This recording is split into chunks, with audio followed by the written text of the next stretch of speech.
इधर राजकुमारी चंद्रमुखी मंत्री रघुनाथ के साथ अपने महल तक आ पहुंची।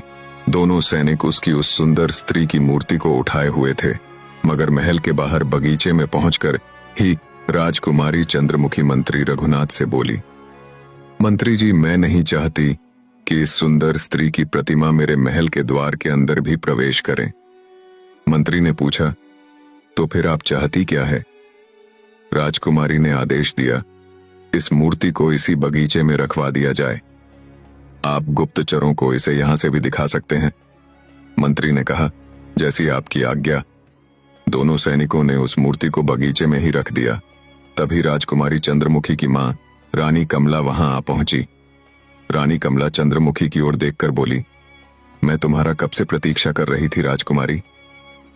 आखिर तुम्हें आने में इतनी देर कैसे लग गई? राजकुमारी अपनी मां कमला को सारी घटना बताती हुई बोली, उसने मेरी सुंदरता का अपमान किया है, परंतु मैं उसे छोड़ूंगी नहीं मां। राजकुमारी चंद्रमुखी के मुंह से सारी घटना सुनने के बाद ना जाने क्यों कमला के चेहरे पर भय झलकने लगा। कमला तुरंत तेज कदमों से चलती हुई उस मूर्ति के नजदीक चली गई, जिस मूर्ति को सैनिकों ने कुछ देर पहले बगीचे में रखा था। उस मूर्ति को देखकर रानी कमला की आंखें डर और दहशत से फटी की फटी रह गईं और वह अविश्वास भरी नजर से उस मूर्ति की ओर देखती हुई बोली, नहीं, यह असंभव है, ऐसा नहीं हो सकता। अपनी मां के डरा हुआ चेहरा देखकर राजकुमारी चंद्रमुखी और मंत्री रघुनाथ आश्चर्य में पड़ गए। चंद्रमुखी ने पूछा, आप इतनी क्यों डर गई मां? मंत्री रघुनाथ ने कहा, राजकुमारी सही कह रही है महारानी, आप तो इस मूर्ति को ऐसे देख रहे हैं मानो कि आप इस मूर्ति जैसी दिखने वाली स्त्री को अच्छी तरह से जानती हूं। रानी कमला ने स्वीकार किया, हाँ मंत्री रघुनाथ, तुमने सही कहा, मैं इस मूर्ति जैसे दिखने वाली स्त्री को बहुत अच्छी तरीके से जानती हूं। यह कोई और नहीं बल्कि चंद्र नंदिनी है, जो अपने समय की अद्भुत सुंदरी हुआ करती थी और इसे मैंने अपने हाथों से मारा था। मुझे बताओ, आखिर इस मूर्ति को किस मूर्तिकार ने बनाया है? चंद्रमुखी ने बताया, विक्रम नाम के मूर्तिकार ने, जिसकी प्रसिद्धि हमारे राज्य में काफी समय से फैली हुई है। रानी कमला ने चौंक कर कहा, इसका मतलब उस साधु ने जो कहा था वह हो गया। चंद्रमुखी ने पूछा, यह आप क्या कह रही हैं मां? कौन चंद्रनंदिनी, कौन साधु? राजकुमारी चंद्रमुखी की बात सुनकर रानी कमला चंद्रमुखी की ओर देखकर डरे हुए अंदाज में बोली, चंद्रनंदिनी मेरी सौतेली बहन थी। यह बात आज से 30 वर्ष पुरानी है, जब मैं इस राज्य की राजकुमारी हुआ करती थी। चंद्रनंदिनी मेरे पिता की दूसरी पत्नी की पुत्री थी और पूरे राज्य में सबसे सुंदर थी। उसकी सुंदरता के चर्चे दूर दूर तक राज्य में फैले हुए थे। हम दोनों का बचपन साथ ही बीता और हम दोनों साथ साथ ही जवान हुए। चंद्रनंदिनी अपना जीवन जहां साधारण तरीके से बिताना चाहती थी, तो वहीं मैं अपने पिता के बाद इस राज्य की बागडोर संभालकर महारानी बनना चाहती थी। चंद्रनंदिनी उम्र में मुझसे 2 वर्ष छोटी थी। फिर रानी कमला ने पुरानी घटना याद करते हुए बताया, एक दिन की बात है जब मुझे एक गुप्तचर ने चंद्रनंदिनी के बारे में एक सूचना दी। दरअसल दोपहर के समय राजकुमारी कमला अपने बगीचे में सुंदर फूलों को देख रही थी कि तभी एक गुप्तचर वहां आकर राजकुमारी कमला से बोला, राजकुमारी, आपका शक बिल्कुल सही है। राजकुमारी, आपकी सौतेली बहन राजकुमारी चंद्रनंदिनी ही केशवपुर राज्य में एक मूर्तिकार से चुप चुप के मिलती है और वह उस मूर्तिकार से प्रेम करने लगी है। राजकुमारी कमला ने पूछा, उस मूर्तिकार का क्या नाम है? गुप्तचर ने बताया, उस मूर्तिकार का नाम विक्रम है। राजकुमारी कमला ने कहा, तुमने मुझे यह बात बताकर बहुत अच्छा कार्य किया। वैसे भी मैं राजकुमारी चंद्रनंदिनी को अपने रास्ते से हटाने की सोच रही थी, लेकिन मुझे कोई ठोस वजह नहीं मिल रही थी। और इससे बेहतर ठोस वजह क्या हो सकती है कि राजकुमारी का प्रेम प्रसंग एक साधारण मूर्तिकार से हो। गुप्तचर ने कहा, लेकिन राजकुमारी कमला, आपकी सौतेली बहन तो साधारण जीवन जीना चाहती है, भला आपको उनसे कैसा खतरा हो सकता है? राजकुमारी कमला ने कहा, इंसान का मन कब बदल जाए, अब तुम जा सकते हो। गुप्तचर वहां से चला गया। राजकुमारी कमला सीधे सेनापति हरिसेन के पास जाकर बोली, हमें पता चला है कि हमारी सौतेली बहन विक्रम नाम के एक मूर्तिकार से प्रेम करती है और वह उससे चुप चुप के मिलती है। उसने राजमहल के नियमों को तोड़ा है, जिसका दंड मौत की सजा है। जाकर विक्रम और राजकुमारी चंद्रनंदिनी को बंदी बनाकर घसीटते हुए महल में लेकर आओ। सेनापति ने हैरानी से पूछा, यह आप क्या कह रही हैं? राजकुमारी चंद्रनंदिनी आपकी बहन है। राजकुमारी कमला ने कहा, जानती हूं। देखो, पिताजी बीमार है। उनके स्वर्गवास के बाद इस राज्य की सत्ता की बागडोर मैं ही संभालूं, तो तुम अभी से मेरे आदेशों का पालन करना प्रारंभ कर दो। राजकुमारी कमला की बात सुनकर सेनापति हर से सैनिकों को लेकर वहां से चला गया। इधर जंगल में राजकुमारी चंद्रनंदिनी एक वृक्ष के नीचे बैठी हुई थी और विक्रम नाम का एक मूर्तिकार उसकी मूर्ति बना रहा था। तभी वहां पर एक साधु आ पहुंचा और विक्रम की ओर देखकर बोला, यह तुम क्या कर रहे हो? विक्रम ने कहा, साधु महाराज, मैं राजकुमारी चंद्रनंदिनी की मूर्ति बना रहा हूं। साधु ने चेतावनी दी, मैं तुम्हें जानता हूं। तुम्हारे अंदर एक विचित्र कला है।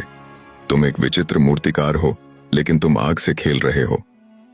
राजकुमारी चंद्रनंदिनी की सौतेली बहन राजकुमारी कमला वैसे भी अंदर ही अंदर राजकुमारी चंद्रनंदिनी की सुंदरता से बहुत जलती है और वह उसे रास्ते से हटाने के बारे में हमेशा सोचती रहती है।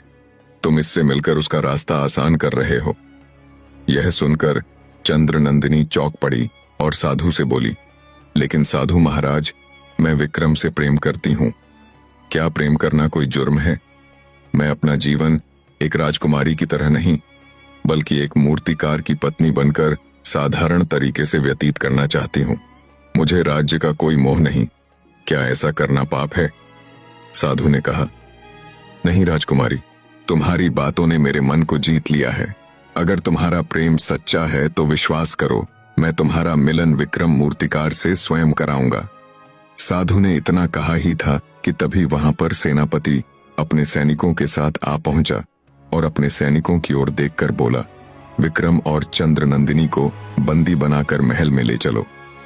चंद्रनंदिनी ने विरोध किया, यह आप क्या कह रहे हैं? सेनापति ने कहा, क्षमा कीजिए राजकुमारी चंद्रनंदिनी, परंतु मैं मजबूर हूं।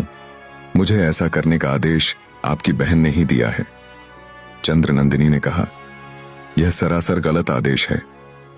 सेनापति ने अफसोस जताया, जानता हूं, लेकिन मैं कुछ नहीं कर सकता। सैनिक राजकुमारी चंद्रनंदिनी और विक्रम को घसीटते हुए महल की ओर ले जाने लगे। साधु उन दोनों की ओर देखकर बोला, तुम दोनों को चिंता करने की आवश्यकता नहीं है। मैं राजकुमारी कमला से बात करूंगा और मैं तुम दोनों को कुछ नहीं होने दूंगा। कुछ ही देर में चंद्रनंदिनी और विक्रम बंदी बने हुए राजकुमारी कमला के सामने खड़े हुए थे। राजकुमारी कमला उन दोनों की ओर देखकर बोली, तुम दोनों का प्रेम प्रसंग राजमहल में रहने वालों के लिए एक काला अध्याय है। तुम दोनों को मरना होगा। चंद्रनंदिनी ने विनती की, ऐसा मत करो दीदी, मैं विक्रम से प्रेम करती हूं। राजकुमारी कमला ने कहा, जानती हूं, लेकिन इस जन्म में तुम्हारा प्रेम सफल नहीं होगा।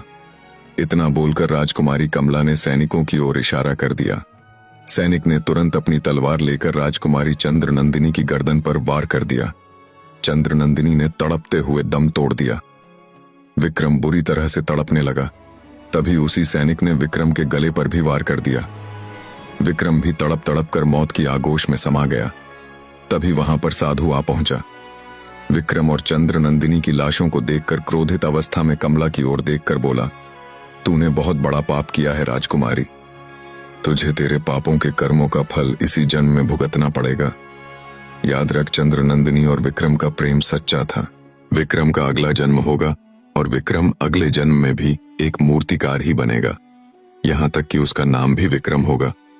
जिस दिन विक्रम चंद्रनंदिनी की मूर्ति बनाने में कामयाब हो जाएगा, उस दिन तेरा और तेरे वंश का अंतिम दिन होगा, क्योंकि जिस दिन विक्रम मूर्ति बनाने में कामयाब होगा वह अमावस की रात होगी। विक्रम उस मूर्ति को जैसे ही स्पर्श करेगा, वह मूर्ति चंद्रनंदिनी में परिवर्तित हो जाएगी और चंद्रनंदिनी के हाथों से ही तेरे वंश का अंत होगा और विक्रम और चंद्रनंदिनी का मिलन होगा। रानी कमला की बात सुनकर चंद्रमुखी और मंत्री रघुनाथ दोनों बुरी तरह से चौंक पड़े।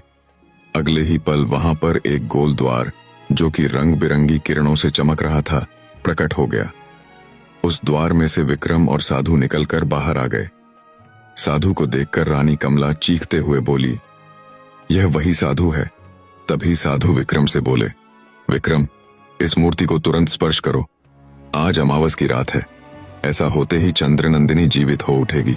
विक्रम दौड़ते हुए उस मूर्ति के पास चला गया और उसने उस मूर्ति को जैसे ही स्पर्श किया, अगले ही पल रंग बिरंगी किरण से चंद्रनंदिनी जीवित हो उठी और विक्रम की ओर प्रेम भरी नजरों से देखती हुई बोली, तो आखिरकार तुमने दूसरा जन्म ले ही लिया। विक्रम ने कहा, हाँ चंद्रनंदिनी, अब हमें कोई अलग नहीं कर सकता।